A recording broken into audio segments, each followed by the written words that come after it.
कृष्ण म्हणजे शांततेचं, प्रेमाचं आणि सौंदर्याचं प्रतीक. कृष्ण हे नेहमी रम्य ठिकाणी दिसतात.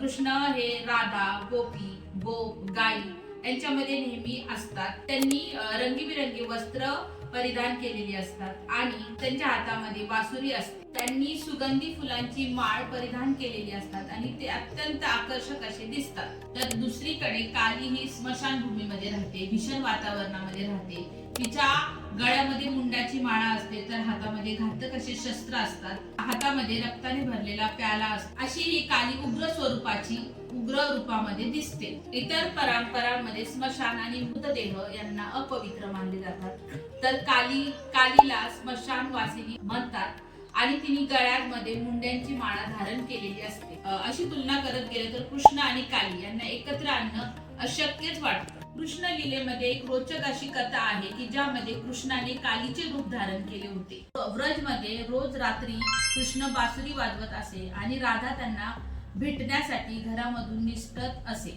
तर ही गोष्ट राधाच्या पती आयानला माहित नव्हते, पण जटिला आणि कुटिलाने हे त्यांना सांगितले.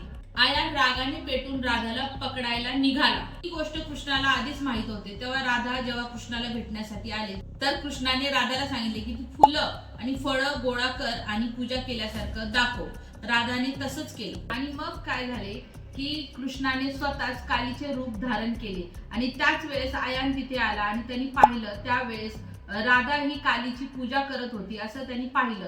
आणि जी काली आहे ती आयांची कुलदेवी होती आणि म्हणून तो खूप आनंदी झाला, प्रसन्न झाला आणि त्यांनी स्वतःच सगळीकडे सांगितले की माझी बायको राधा हिला स्वतः माझी कुलदैवत काली हिने दर्शन दिलेले आहे आणि ती तिला प्रसन्न आहे आणि ती स्वतः तिची पूजा करते. तर अशा प्रकारे राधाला वाचविण्यासाठी कृष्णाने कालीचं रूप धारण केले होते. काही ग्रंथांमध्ये कृष्णाला कालीचे रूप मानले आहे. पुरुष आणि स्त्री, शक्ती आणि चेतना यांचे एकत्रित रूप.